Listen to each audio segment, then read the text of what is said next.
Good evening, everyone. I'd like to thank everyone for joining us tonight for our Zoom accessibility training. This is the third annual Zoom accessibility training. This is done annually on the anniversary of my training for my current position where I work. 2 years ago today, I was trained, and then that evening we did the first Zoom accessibility training. So this actually will remain a recurring date, so we hope to have all of you join us again. My name is Brandon Heinrich. I'm one of the co-coordinators for the Accessibility Working Group and Transportation Equity Working Group for Downstate New York ADAPT. Visual description: white male, black hair, blue eyes. And I'm sitting at my desk with my windows on either side of me. There's a coffee cup on the desk, and I am sitting where it's hard for you to see me for a reason, and I will explain that as we get going toward the middle of the presentation. I'd like to let everyone know that for some reason the Facebook Live option is not working. However, we are recording the presentation, and it will be posted on YouTube and Facebook, and you will get, for those of you who registered, you'll get a copy of the recording later for future viewing as we go forward. So let's just go through some housekeeping procedures first. Those of you who are in here, please remain muted as previously mentioned. As for those of you who just come in, please remain muted throughout the duration of the presentation. When it comes to time to ask questions, you're welcome to unmute, but please raise your hand first before you ask a question. To raise your hand is Alt-Y for JAWS users. Lowering your hand is Alt-Y. For those of you who can just click the button, please just click the button to raise your hand. For phone users, which we don't have at the moment, it's *9 to raise and lower your hand, and *6 will mute and unmute. If you want to unmute on the computer, it's Alt-A, or Alt-A will mute it or unmute it, respectively. If you're a Mac user, it's Command-Option-Y to raise and lower your hand. Command-Option-A will mute and unmute. I just lost my train of thought completely. Sorry about that. So let's go into what we're here to do today. We're here to talk about accessibility with Zoom. Now, what does that mean? You're probably thinking, oh, well, Zoom's pretty accessible as it is. Well, it is. It's very accessible. It's probably the most accessible platform that there is to use, because you have other platforms. Of course, you have Teams, you have WebEx, you have so many others, freeconference.com, free conference call. You have so many platforms, but first of all, the most important one is Zoom, because it's the most popular among people with disabilities and people in general, because of the quality, the user interface that it has. It's just very user-friendly, and it's very easy to use. So, being as that may, there are some things you can do to make your meetings more accessible. And this is not just for, personal and social meetings. This is for work meetings. This is for any kind of meetings that you have. I see some people who I work with or have worked with on here, so they know that my accessibility needs are very, very minimal or maximal, depending on how you want to look at it. So this is just a good way to, fortunately or unfortunately, make your meetings a little more accessible. For those of you who already do, thank you very much. And for those of you who want to learn more, this is what we're here to do. So I'm going to talk about a couple of areas. I'm going to talk about how to make your meetings more accessible for visually impaired people. I'm going to talk about ways to make your meetings more accessible for hearing impaired and deaf. I'm even going to talk about ways to make your meetings more accessible and more inclusive for people who may use voice control software, who may use programs like that you may hear things that you're quite not used to, and you have to get used to hearing them. But I'd like to just talk about one important thing first, the reason I'm sort of in the dark, as it were. When you start out on a Zoom meeting, if you have because we're going to talk about people with vision impairment first. When you start out a Zoom meeting, it's always important to check a couple of things. It's always important to check how you look. It's always important to check to see if your video is positioned well. I know I had a coworker once tell me, nice ceiling, meaning the camera wasn't positioned the way it should have been. It was positioned up towards the ceiling. It's also important to check your lighting. Now this is important. The lighting is so important because if it's dark like it is now, so they tell me, it's always dark for me, you can actually, nobody's going to see you. Nobody's going to see you. Everybody's going to see what they're seeing of me now, which, by the way, I don't even know what that is. And maybe I don't want to. So it's very important to check that. It's also very important to just make sure that you're visually appealing to people. You look appealing, you're clean, you're appealing, all that nonsense for that. And that's on the person's end, not necessarily on anybody else's end. But now we talk about making the meetings itself accessible. You notice in the beginning I started out with a visual description. Now you're never going to hear me do that when I go into a work meeting with people I already work with. They know what I look like, or at least I hope they do. And I don't expect, and no one expects you to do that if you are in a meeting with them every single day of the week, or you've been in a meeting with them. They know what you look like, unless you've aged 10 years in 5 minutes. They're not going to see any difference. They're only going to see, okay, I'm talking to the same person. So visual description, what is a good visual description? A good visual description is hair color, white male, for example, in my case, black hair, blue eyes, and your surroundings. Other people go a little overboard, and we're not going to get into what they say, but people do say some strange things when they're giving their visual descriptions, and it's quite comical, actually. Or you'll have people that'll just say, I'm some old white male. I'm some old retired white guy. I'll have some person say, oh, I'm some whatever. That doesn't help. How about a full description so that we can actually see? Now, like I said, this is only a one-time thing, we hope, with people who are in a meeting with you for the first time. But that's one of the minor things you can do. And for the next part, I'm actually going to share my screen so I can actually take you through the Zoom website. And for those of you who don't know and who are not used to it, I am using JAWS, which is my screen reading software. So you're going to hear JAWS, but for those of you who are in here that are blind already as it is, this will help you. So I'm just going to, first of all, I'm going to ask if people can see my screen when I share it, and then if you can hear the JAWS as well. So if somebody can meeting, mute. provide that Share feedback. Can anybody hear that? Share preview W. Yes, I hear it. Yes, Okay. Mute. and the screen is up. Okay, the screen is up. Great. Okay, so a lot of the features that we're going to talk about are actually in the Zoom platform itself, but most of them have to be configured on the website. So we're actually going to go through the Zoom platform first to make sure that we have those settings enabled, and then after we go through that, we'll go through the actual Zoom portal, the web portal.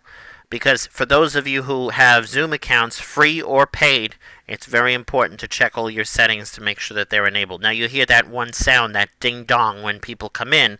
That's just one of the settings we'll get into, but that also helps me to know if I'm not listening to JAWS that somebody came in. That's not a setting that's enabled by default. Most of the time it's disabled. So we're going to actually start, we'll go through and we'll look at what's on the screen. Audio settings button. So we've got the audio settings drop down. Stop video. Got the stop video. Video settings. Video settings. Some of this you all know what it looks like. Security button drop down. Security. Open participants panel. 27 participants. All new but more options for participants. More button. options. You can make them. You can make them bigger. You can make them. However Channel you need dates to have button. it. The chat. The chat is very accessible. But let's talk about the chat for a second. For those people who use screen readers, if you put an item in the chat while somebody is talking, guess what? Our screen reader is going to talk over them. So it's a good idea to tell people, please don't put anything in the chat unless it's important, or if it's crucial, those who are using JAWS or using other software can press the control key and it'll silence it.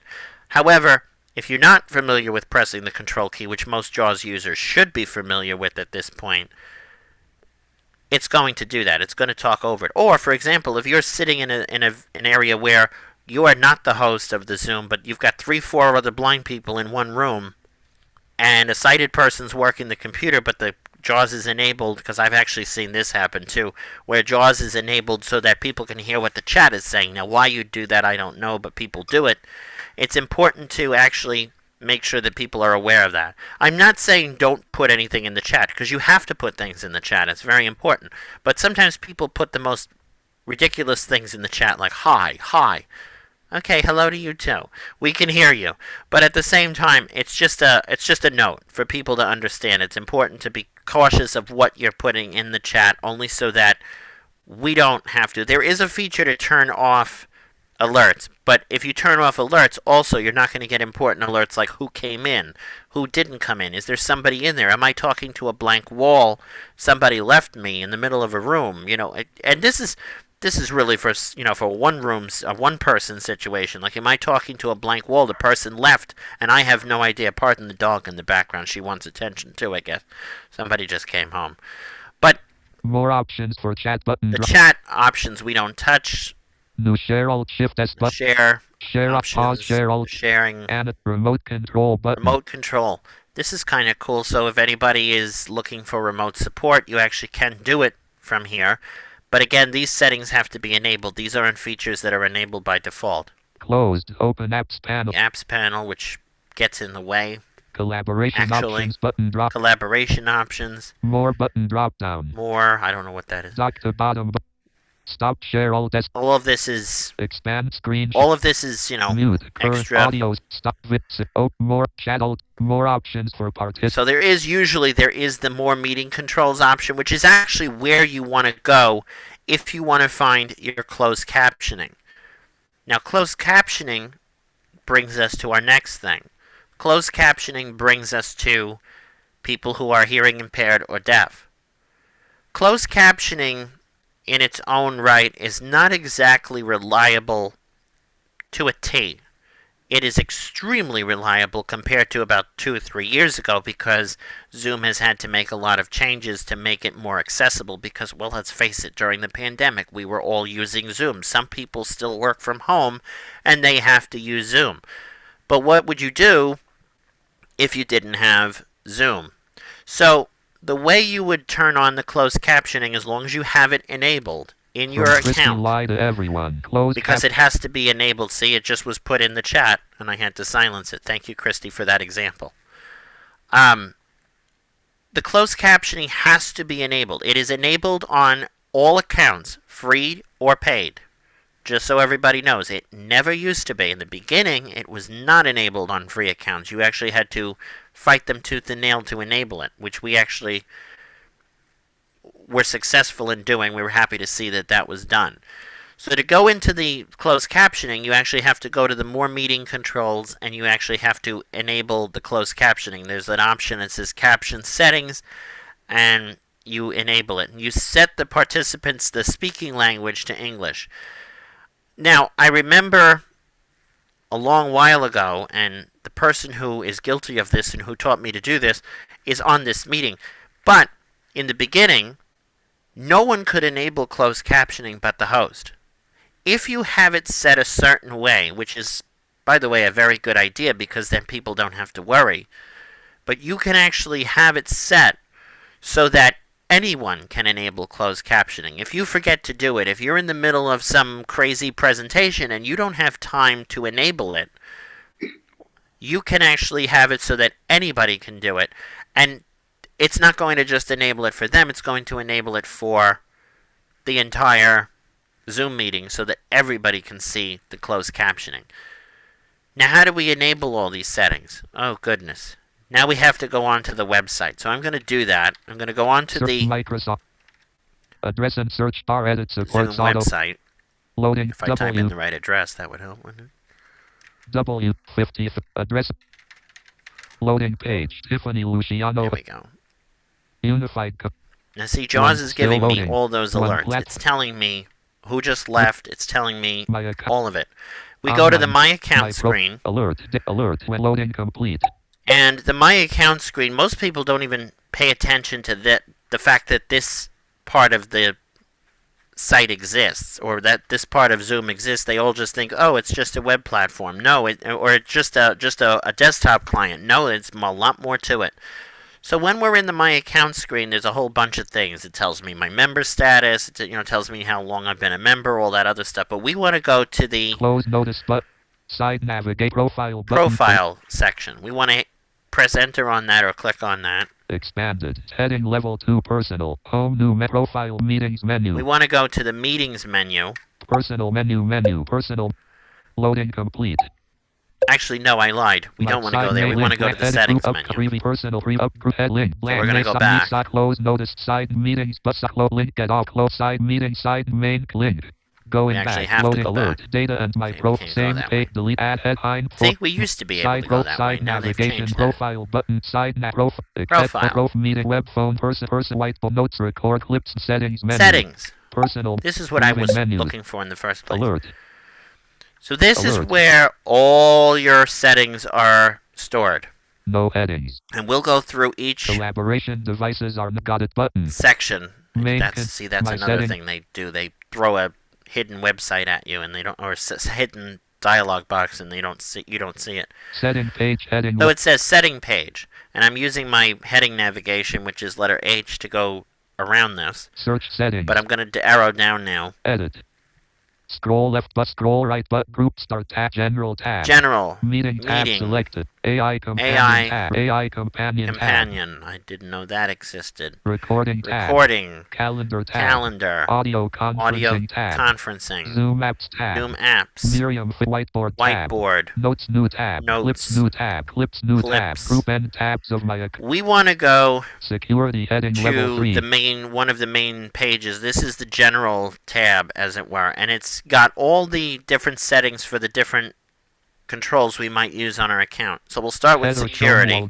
Heading level 4 require that all meetings are secured with one security option. Require that all meetings are secure. If no waiting room. Actually, we're going to go to meeting passcode. Head personal meeting. Require passcode. Embed passcode. Only authentic.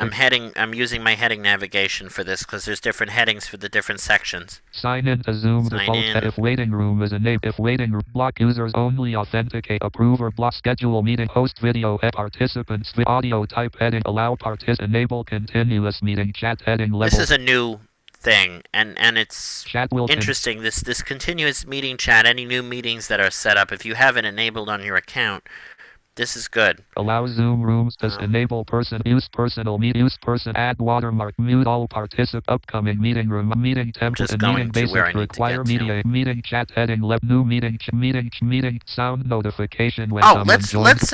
Let's look at this setting. The sound notification. Heading level 4 sound notification when someone joins or leaves. When someone joins or leaves. Remember that ding dong sound that you're all hearing when somebody comes in? That sound is not enabled by default. Sound but if you go down, when someone joins or leaves, toggle button pressed. The button is pressed, which means it's enabled. Modified. That's modified. I changed that. Reset button. That's a very handy feature to have, even if the person's not the host of the meeting. And the reason why you do that is because, let's face it, you go into a meeting and you don't know. Sometimes JAWS doesn't tell you somebody's in, or if you're on the phone, it has a nasty habit of not telling you somebody's joining the meeting. Somebody has joined. It's just sort of leaving you, no pun intended, in the dark. But also for people, you could be blind, you could be, you could have whatever disability, or you could have no disability at all, and quite frankly, you've got another window open, and somebody joins, and you would have no clue until you look at your participants list, and you go, oh, I didn't know you were here. Hi, how are you? That little ding-dong is just, it can get annoying, I grant you, but it's very handy because it tells you somebody has joined or left or whatever the case may be. So we'll keep going. Heading level 4 play sound 4. Group start play sound 4. Everyone radio button checked. This is handy. Play sound 4, and it's everyone. Host and co-host only. Host radio and co-host only. Group end place. So that's good too. You could actually change that. If the host wants to hear it, if you want to have it set so that, only the host can hear it or the co-host. Has left the Quiet. That's also a handy thing. So the options can be changed, and it's very easy to change those options. heading level 4 when someone joins by phone. Announce number of when asked to record Asked their to voice record use their the name. notification checkbox checked. This should be enabled actually for security reasons, but in case, for example, you don't know someone's phone number or they're coming in on the phone and you've never seen their phone number, that's a good option to have. But it's also good, too, because, quite frankly, it tells you, okay, the phone number. Because the phone number will actually read with JAWS or whatever screen reader you're using, and that can get a little annoying. So that option, it doesn't have to be enabled, but it's recommended. I recommend it for my own sanity. Ask to record their voice to use as announce number of participants for dialing participants. I'm sorry, I have a question for you. After the presentation, we will take questions. Send files via meeting chat heading level 4. Send files via meeting chat. We don't need that. Display end of meeting Display experience end of feedback. meeting. Co-host heading level 4. Co-host. Meeting polls, quizzes, meeting survey heading left. Show raised hand. Show raised hand and toolbar heading level 4. Show raised hand in toolbar. Separate the raised hand reaction from the others for quicker access during a meeting. Support version for show zoom windows during screen share heading level 4. Screen sharing heading left. Disable desktop screen sharing for meet. Disable screen share. Disable annotation head. Whiteboard classic heading level. The whiteboards are not accessible at all to someone who can't see. Don't use them. They are not accessible, and quite frankly, they probably never will be, because what do you use a whiteboard for? So I really don't necessarily see that becoming a feature that they're going to prioritize, although it's something they should. But I don't see how they would make it accessible, because it continuously moves, I would imagine. I don't really know. I've never used it, so I don't know. Remote control heading, slide control heading, nonverbal feedback. Nonverbal feedback. Allow meeting participants to communicate without interrupting by clicking on icons. Yes, no, slow down, speed up, coffee cup. These icons are found in. So this goes to somebody who might require voice control and can't mute or can't unmute, because otherwise you're going to hear everything they're saying to their voice control. Or this could apply to somebody who just quickly needs to do it because they can't find the mute button, or the unmute, or it won't mute, or it won't unmute, etc. But we'll get to that in a second too, because again, as I mentioned, you have people who are using voice control, and if they unmute, you're going to hear every command. I will tell you, in the first couple of months with Adapt, we have a person who joins us using voice control, and he came in, and it didn't register to me that he was using that. So the first words out of his mouth were, "Go to sleep." He wasn't telling us to go to sleep. He was telling his computer microphone to go to sleep so that it wasn't listening to every word he said.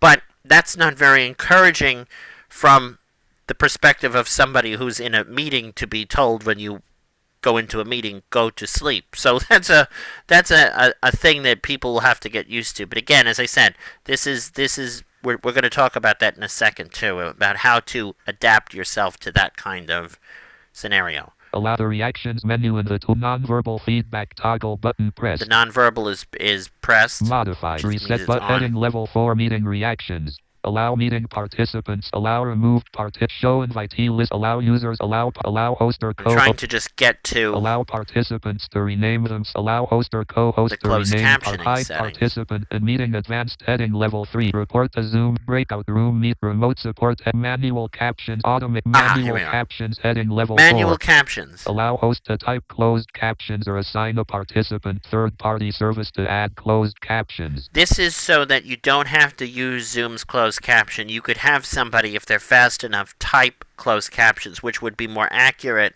because it's a human doing it. Or you could assign a service like Otter AI, which is artificial intelligence closed captioning, which is basically what Zoom uses, but it is a little bit more interactive because you can actually save meeting notes in it and do all that sort of thing. That's an extra charge, and that is not included in Zoom. We did use it for quite some time, but we actually use the Zoom one now because it's a lot better than it used to be. Manual That is captions. turned on. Modify. Reset. Allow host. All of these closed captioning settings have to be enabled. Allow host to type or assign a allow use of caption API token to integrate with third-party closed All of this has to be turned on. Checkbox check. Allow use of caption heading level 4 automated captions. Automated captions. Allow users to enable automated captions in these languages in meetings and webinars. Automated captions toggle button pressed. That has to be turned on, so users can enable this. Once the user enables it, the closed captioning is turned on. The host can turn it off if they so choose to do so, and that again is found in the meeting settings, but it's recommended that it's kept on unless, of course, there's some confidential information that needs to be shared. And I recommend that you don't turn the closed captioning on until you actually start your meeting. Not if you have like 3 or 4 people that are sitting here that are waiting for a a meeting to start, and then you have to actually take that out of the transcript if you so chose to save the transcript, which you can actually do. You can save that transcript and send it to somebody later, just as you can save the chat. Modified. Reset button. Arabic beta. Chinese simple. And it has all the languages in here. Allow add blank. Add caption languages button. You can add them. Oh, interesting. I didn't know you could do that. They must have just changed that. Allow only the following users to enable captions for the meeting or webinar. You can change this. You don't have to allow all users. Support version 4. You allow can have heading level 4 full transcript. People have, access to certain features. Full transcript. This is where we get into it, because the full transcript... Allow viewing of full transcript in the meeting side panel. ...is handy, too, because that's what can get saved, is the full transcript of a meeting. You can save the full transcript of the meeting and send it to somebody, or you can open that full transcript and actually view it as it's happening if you can't hear what's happening. This is also handy for people who are deafblind, who use what's called a braille display, who actually read their screens using a braille display because they can't hear JAWS or whatever screen reader they're using. Full transcript toggle. Mind you, I'm saying JAWS because that's what most people use nowadays.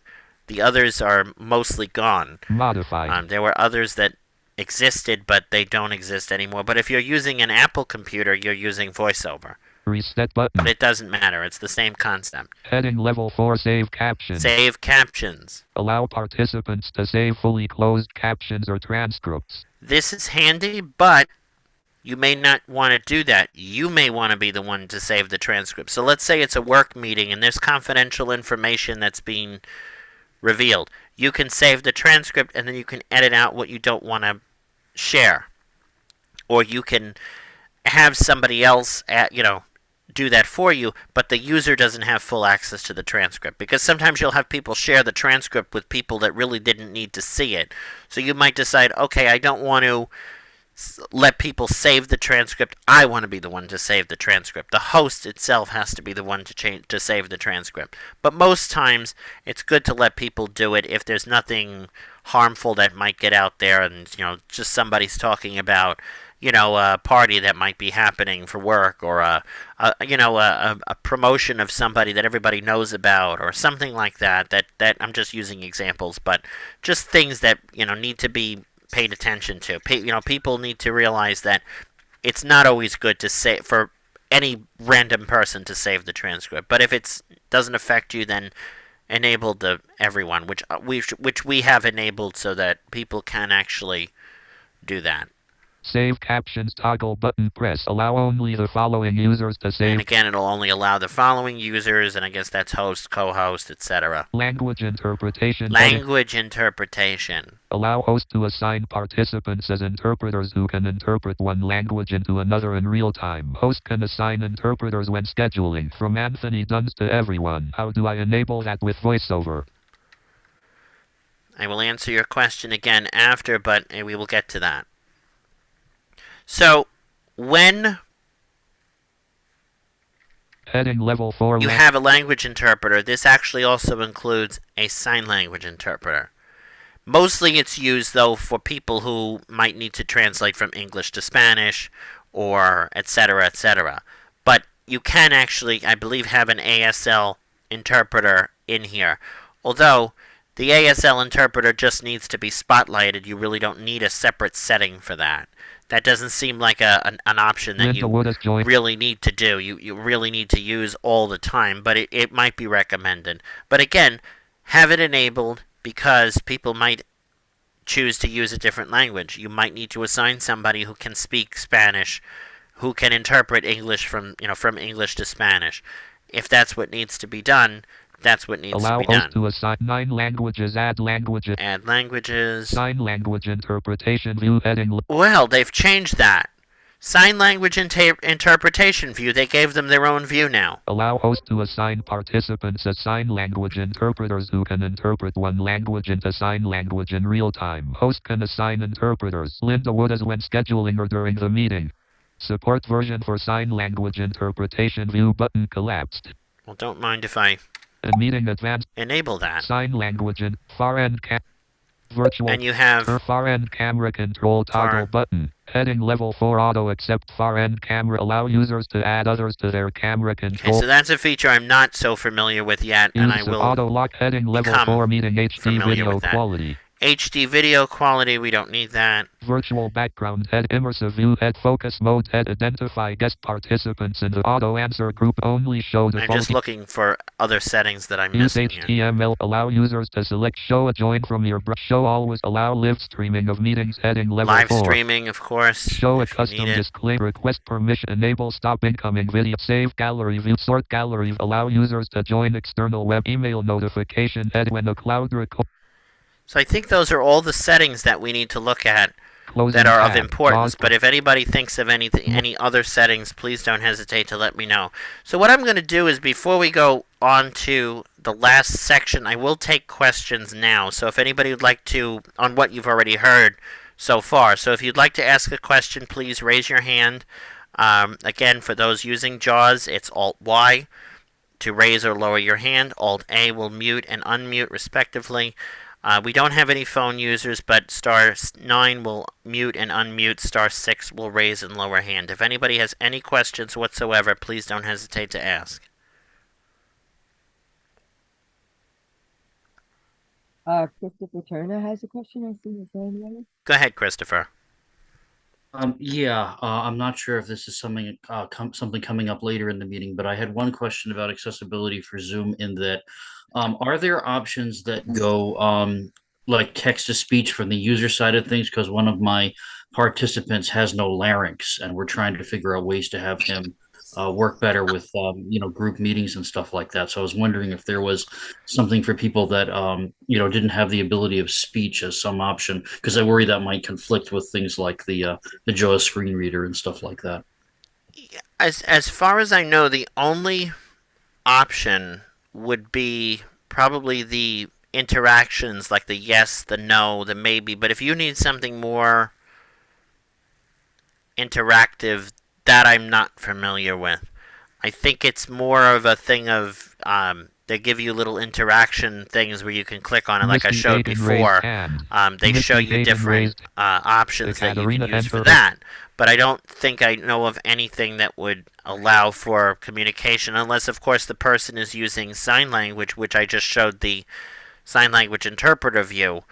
That was a feature that was enabled, and that's a great new feature. I didn't know that was something that was even present.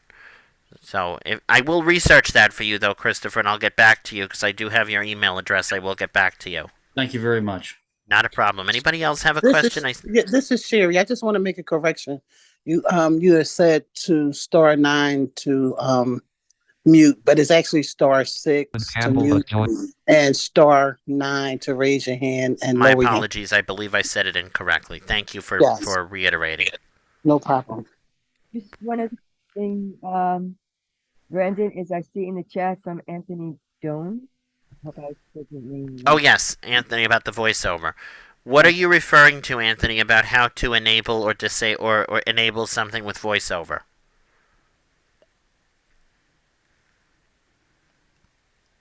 Okay. Katerina Enter has left the meeting.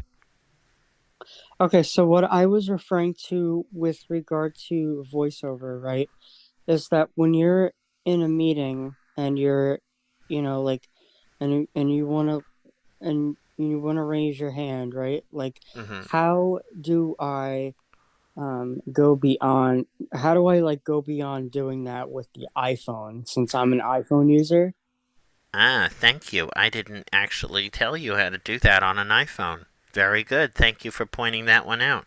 So Of for the course. for the iPhone, you would actually go to the bottom of the screen.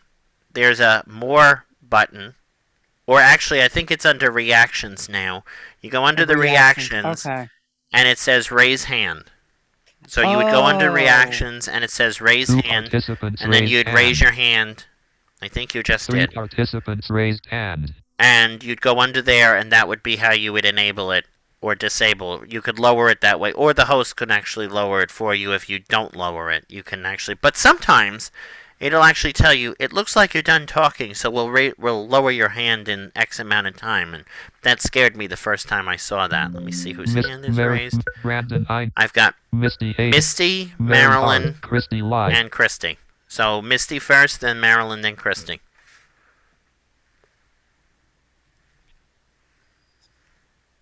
Can you hear me? Yes. Okay. I was wanting to know is when you're on a Zoom, and it Anthony used Dunn to has left the be meeting. that I could do this, and that was I could, like, I'm on my iMac, which I'm not right now, but if I'm on my iMac and I had a meeting going on, I used to could put my headset in the headset holder and I wouldn't hear the chat going on or people coming in and out. Now, when I put my headset in, I'm still hearing it through the meeting, and I'm like, oh my goodness, what should I do? So you're referring to, for example, you have your voiceover coming out of the phone or out of the earphones as well as the No, it would be on the screen, but it would not go through the headset. Oh, okay. Yeah, they've made a lot of changes on the iPhone end of things, or the phone end of things, the smartphone end of things, I guess I should say, and none of them are good. One of them is that you have devices don't switch the way they're supposed to. For example, if you're wearing a headset or if you switch over to a Bluetooth speaker, the Zoom doesn't switch over to the Bluetooth speaker as it's supposed to. Thereby, the screen reader stays in the wrong spot too. So it interferes with everything. So if you have the headset as your default, it's going to stay over there. And again, like I said, none of these changes are good.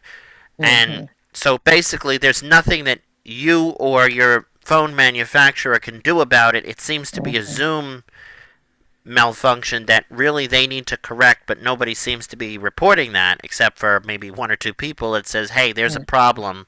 And if more people report that issue, they will resolve that issue. The problem is that you don't just let it go and you don't just let somebody get away with it. You definitely should report that to Zoom. If you don't feel like you're getting a good answer, then contact us and maybe we can, as Adapt, we can write a letter to Zoom for a few changes that I'd like to see fixed. And again, I will talk about those changes too at the end because we only have about 20 minutes left. Marilyn Okay. and then Christy. Okay. To the person, Christopher, that said that he's got somebody who can't speak, they don't have a larynx. I think that if they can type in the chat, they can communicate with everybody on a Zoom, as long as the people are aware that they can't speak and that the person will be typing in the chat, you can communicate with them. Well, that seems like a very obvious answer, but I think what he's trying to do is get a way for actual like verbal or communication other than the chat. Which of Yeah. course, yes, the chat would be the most obvious. How about they use the chat? Which that seems like on everybody's saying that type thing. So yes, that's a good thought, obviously, and not a bad one, of course. But I'm just saying it's. I think what he's looking for is something a little more broader than the chat. But again, I'm going to research it again just to say.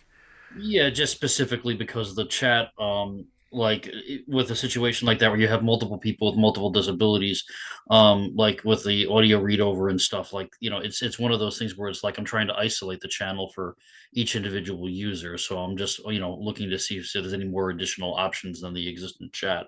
But thank you for, mentioning that. I'll consider that. I'm just There's trying to look. also something that the person can use, and I forget the name of it. But I had a friend that had his larynx removed for cancer, and he used to hold this machine up to his neck and talk with it. Yeah, I think they're trying to get something like that for him. I'm actually calling some people in the county to try to get something like that for him, but I haven't had much progress yet. So, but I don't want to divert that from the purpose of the meeting. But All right. I'll email you. I'll send my email later about that device if you can remember the name. Thank you. Okay. Christy. It was along the same topic, actually. I think it's important that, yes, everybody's trying to accommodate everybody, but it's also important to be mindful of all the different disabilities that everyone has. Not having a voice is an issue, but also there are people that have selective mutism or people that struggle with actually speaking within a meeting. And so I know that you're concerned about people posting the chat because then it affects the screen readers. But at the same time, I think it's important to be mindful that some people can only use the chat. And if we can, maybe if you have a meeting for accessibility purposes, you can have one person in your meeting that's mindful of the chat that can make everyone aware if something pops up. Right, that's a good point too. And again, like I said, there are times where you have to use the chat. There's absolutely nothing you can do about it. And I mentioned that in the beginning too, where you really don't have a choice sometimes. People have to put things in the chat. There's just nothing you can do. But people have to also realize too that when those people are going to put those things in the chat, the blind person has to realize, okay, have your hand on the control key and get ready to shut Jaws up because it's going to continue to talk. That's a situation of adaptation too. Is that person has to adapt. And it's again, not. And I agree with you because I know that, like, for me, I have severe ADHD and I struggle with attention. And so sometimes I get overloaded from hearing the Jaws in the background because I have friends that use Jaws. And so I think that sometimes we just try to accommodate each other the best we can because, we all have different ways of communicating. I think my fellow blind share in your dismay, Christy, because we can't stand to hear people's Jaws in the background either. So I think we share that very much. We will tell people, please mute yourselves because we can't hear over you. We have. Yeah. And I don't know I don't think it's possible when I'm hearing people coming in and out of the chat.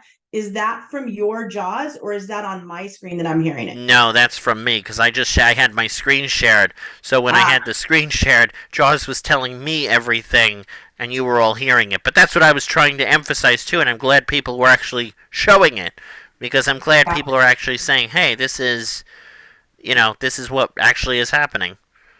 Yeah. So I appreciate you bringing those points up because they are valid points, and that's why I said you can't exactly control that. It happens when it happens, and that's just something.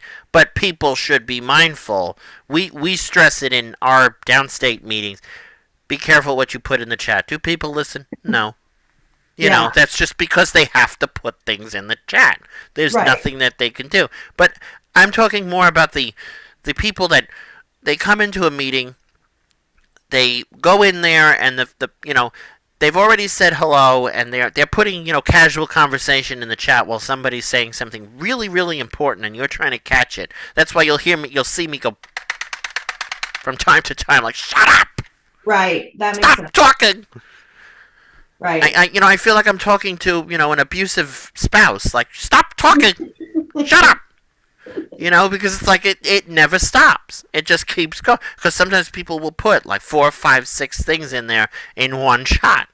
So I think that's where I was going with that. But I appreciate you pointing out sometimes the unobvious to people of we have to think of all disabilities. And again, that's why I think it's so important that we remember that. I have 2 hands up. I have 3 hands up. I have Misty, Chris, and Martha.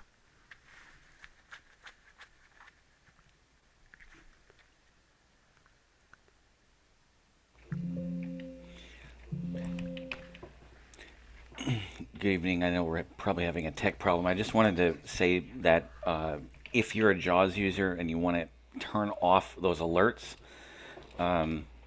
it's Alt Windows S. You can actually disable all of those alerts from actually speaking to you. So let's say you're in a meeting and you've got about 6,000 links going in there. You can actually disable that so it won't speak. If you're a voiceover user, best shut your speech off. Because I can tell you, and Brandon, you probably can agree with me here, that if you're on your phone, VoiceOver has a tendency to speak the entire time when someone's putting stuff in the chat, and there's really no way to stop it. So my advice would be either, shut the alerts off if you're a JAWS user, or if you're a VoiceOver user, make sure you shut your speech off, because that stuff in the chat can get very, very cumbersome. And I have JAWS going through the headphones right now, and so it's telling me everything that's going on because I have it set that way. But there are times when I'm in like a meeting or a webinar, and I don't want to hear that because it says everything to us. Okay, I'm going to take a few more questions, and then I'm going to go on to the last part because we do have only a few minutes left. I'm going to take a question from Misty, Mary, and Anthony. So Misty first. I thought I put my hand down. That's okay. Okay, so I'm obviously having trouble with that. So you don't have a question. I'll take it down for you. That's fine. No, thank you. First I have to find you. You did take it down. Okay, you're fine. Anthony, no, Mary and then Anthony.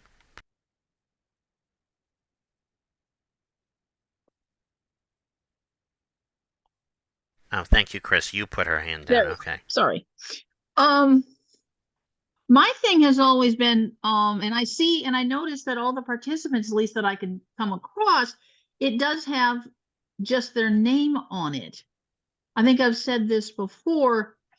Sometimes when they call in the phone number, I've seen meetings where they have the person's entire phone number listed. First time I saw that, I was like, what? And I went looking and found you have to shut that off in the settings, but I'm curious as to whether it doesn't have the phone number at all on yours is because of the registration you go through. It's very possible.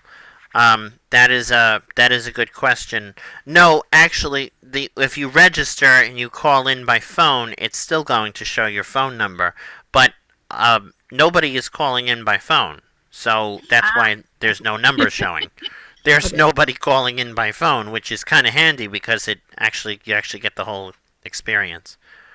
Because I did discover you have to change that in settings, probably under security, so it only shows the first 3 letters or the last whatever. And I think you can change it so that you as the host only see it, not everybody and their grandma. I think you can change it that way too, or you can just set it.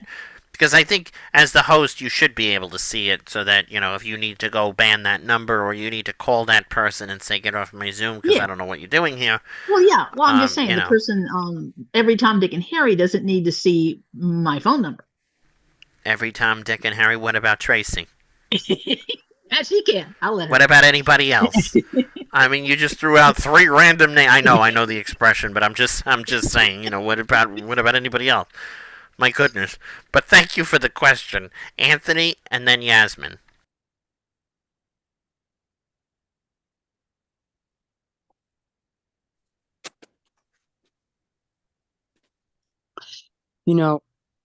I happen to agree with Christy because, and you too, you both actually made really, really good points about hitting the control key on JAWS, because there was a few times that I was taking courses at my school in the Bronx, which is the New York Institute, and alumni.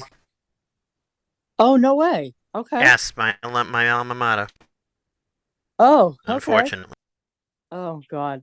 But Continue. anyway, um, um, so there was a couple of courses that I had to take, and Jaws would not stop talking. Jaws wouldn't stop talking, so I had to hit control, like you just did when you were like. I mean, I had to like do it fast, and then so I can hear like what the teacher was saying, and then I go back and listen to Jaws, just to take notes on the program. What was it? One of them was Word, and the other one was I don't know if you guys are acquainted with it, but it's Notepad. Yes. Yeah. Okay. Mm-hmm. So see, that's also a good point too. Is that yes, you have to, you have to take that into account. But again, like we said, you have to make sure that you're inclusive of everybody who might need to use the chat. Now, for those meetings that nobody is doing it that way, then yes, you have to be cognizant of, you know, everybody in the meeting too. And I think people can see the chat when it pops up. Like, oh God, isn't that distracting? I just think it's something to pay attention to. But I appreciate the question or appreciate the comment because that is a good point too. When you're taking classes and you have to, take notes. Yasmin, So, very like, quickly, and then we're going to go on to the last part, and then I'll take more questions. Yes, I just wanted to respond to the lady that asked the question about the phone numbers because I actually just learned about that back in September. So it's called masking the phone numbers. Yes. So yeah, you do have to do that in the settings, and you only can do it from the desktop because I Yep. had to do that during our convention. So you're able to go into the settings on through the desktop. You can't do it from your cell phone. And you Okay. have to enable that feature to be able to only show Yep. like the last maybe 4 digits of the phone number. And that But should be done. yeah, but that's what it's called, masking phone numbers. So I thought that was very Yes. interesting. I didn't even know you could do something like that. Yes, you can. And actually, some conference platforms do it by default. I know Free Conference does it. It masks it by default. And then you're going, what's the last four of that phone number? What's the last 4 digits of that phone number? And actually, it does it for the host and participants. So it can be challenging. You have to figure out how to handle that. So thankfully, Zoom does that unless you turn it off. So one last thing I'd like to talk about is other disabilities. We focus, mainly on blind and visually impaired and hearing impaired and that, but we never talk really fully about voice control, and we never talked about someone with, let's say, ADHD or a disability that requires you to slow down. Some people using voice control, as I mentioned, when they come in, they're saying things, and you think they're talking to you, but they're actually talking to their voice control. So they'll come in, and like I said, the first words out of their mouth is, "Go to sleep." Thank you. I just woke up. No, they're not talking to you. They're talking to their voice control. So really, in all honesty, what they're doing is they're they're trying to get their thing to go to sleep, or they'll talk to their thing to scroll up or scroll down or press this command, this combination of keys. And like I said, if you didn't know what they were doing, you'd think they actually were being rude, but really they're not being rude. They're trying to stop their thing. But in order to do that, they have to speak first. It's not that they're being rude. That's why it's a good idea, if at all possible, again, which it doesn't always happen this way, to have them come in a little early. But what if they can't do that? Well, then that's called adaptation. You have to sort of adapt to that idea that they may not be able to do that. Someone with a disability that requires you to slow down. Let's say you have a really tight agenda. You have a meeting that's only supposed to last an hour and a half. But let's say your meeting is supposed to go. Let's say your meeting is supposed to go an hour and a half, and that person, you're just running along. If a person says to you, "Please slow down because I need you to slow down so that I can keep up," realize it's not because they're being funny or they're being rude or they're being anything like that. It's because they may have a disability that may require them to slow down. That's something that I I think most people, hopefully, if they're good people, they realize you got to do that. If they're accommodating, it's difficult. Another thing that we often don't think about is, describing things for people who can't see. You have a picture on the screen. You need to describe it because we can't magically know that it's you're showing a balloon with pink candles all over it, or you're showing why would whatever. I'm just using that as an example, but we would never know that that's what you're showing. Somebody who isn't necessarily looking could benefit from that description too. Somebody who is, who again, they use a communicating device. They use a Dynabox or they use something like that. Be cognitive that they're not they're not trying to slow your meeting down. They're trying to communicate with you. They don't want to use the chat. They don't want to, they don't want to do anything else. They want to use their what they're given the ability to do if in some way shape or form is speak. So those are all the disabilities that I can think of that you really have to adapt your meeting to. What is the moral of all of this? Be cognizant of people who come into your meetings. Be cognizant of people who come into whatever meeting you're doing, whether it's a social engagement virtually, because we do that now. That seems to be a thing. You be cognizant for work. Make sure it's a reasonable accommodation in your workplace, because that can often be a very difficult thing of deciding who needs accommodations. Really, in all honesty, just be accommodating no matter who shows up. You may never be told somebody with a disability is in your meeting. You just need to make sure your meeting is accessible at all times. And using the steps I showed you, you shouldn't have an issue with any of that. I'm going to take a few questions. I know some of us do have a 7:30 meeting to go into. It is 27 after the hour, so I'm going to take a couple of questions. I have Anthony and Ekaterina. So far, anyway. Anthony first, and then Ekat.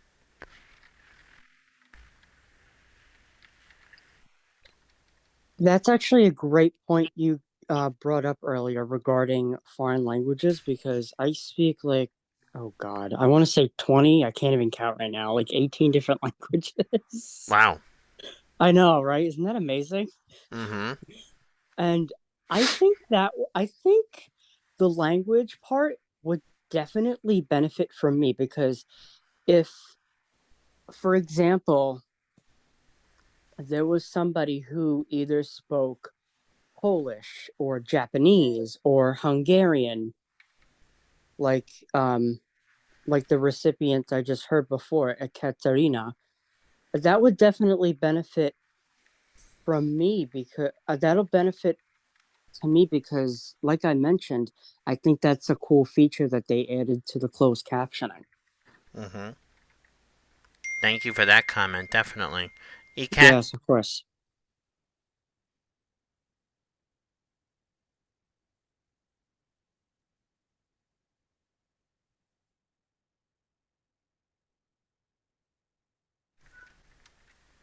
You're muted, Ekat, if you're trying to ask a question.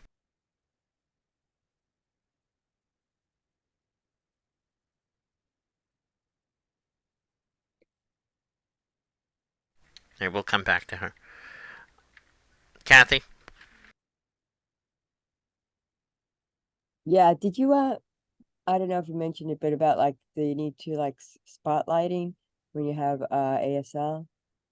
Ah, yes. Well, I was talking about the spotlighting, but now they've given the ASL interpreter their own view, which now I've just enabled that. So we need to check the adapt account and make sure that option is enabled too.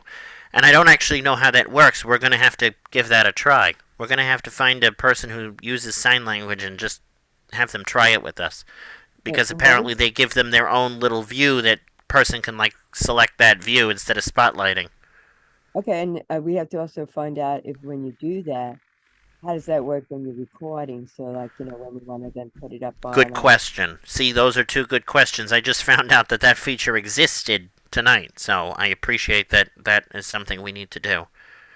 I just found out just now. I know, as I'm saying, I just found out. So I appreciate us needing to do that. Mary. Well, Katerina, I think can she talk? Is she unmuted? Okay. Can you hear me now? Yes, we hear you now. Everybody, I just wanted to mention that when you mentioned about the person needing to speak into the microphone to tell the computer what to do. In that case, I think maybe they could set it in such a way that when they get on at first, it would be muted. So when they give those commands, nobody else would hear it. And in case if they need to, speak, then they just unmute it at that time. But at least at the beginning, when they come on, it would be already muted. That would be a lifesaver so that I don't actually have to click mute to mute them by their own thing, because they're like, could you mute me, please? Yes, I can do that. I think it's possible that, when you get on first, it would already be muted instead of unmuted. I'll have to take a look into that. Thank you. I appreciate that. Yeah. I'll take a look. Mary and... Köszönöm. Szívesen. You're welcome. Mary? Hello. The voice control thing, what is it called? iBug Cafe did a very good demonstration on how to use the voice control on like your iPhone or iPad. And I mean very good, step-by-step instructions on how to actually use it. And I was surprised actually how good it was. I was one of those people who said this thing is crap. And the other thing is with the you say about using having to listen to both with the JAWS screen reader, your the speaking part and the voiceover part, everybody else's speech and the screen reader speaking. You can split your headphones so you don't have to hear. You can hear both at the same time, and they wouldn't hear it. Oh, thank you for sharing that. I appreciate that. If that makes sense. It does. Anybody question? Anybody who hasn't asked a question? ECAT, go ahead for a second. That's exactly what I'm using right now. I use earphones, so when I'm, listening to JAWS, you guys don't hear it because I use earphones, so I can hear everything else in the earphone, and I hear you guys in the actual speaker of the laptop speaker. Ha! See that? It works wonderful. Very good. Very good. You see that? And learn something new every day. Questions, comments from anybody who hasn't asked one or said anything? Katerina, köszönöm.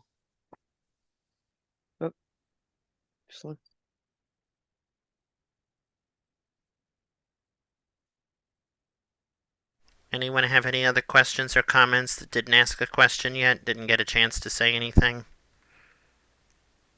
Don't be shy.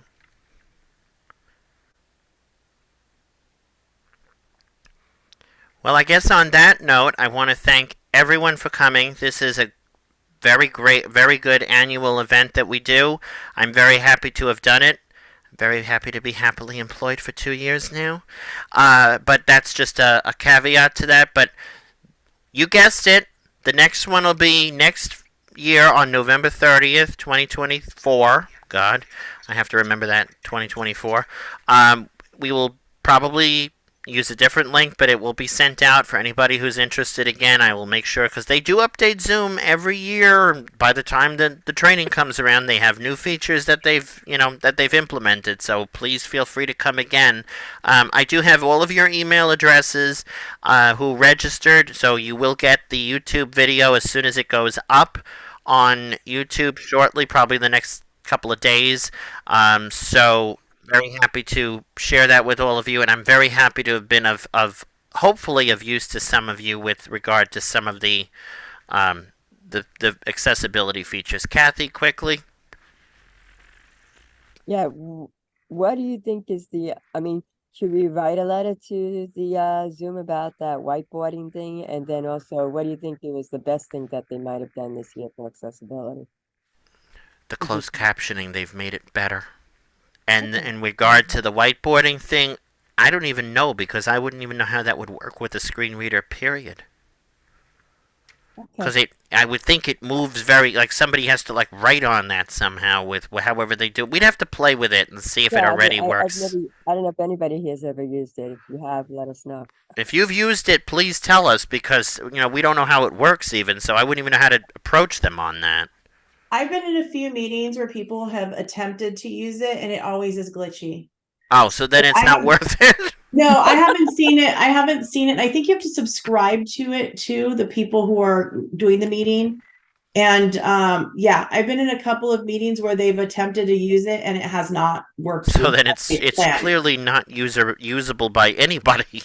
Right now, I don't think it is. Maybe it's just too new.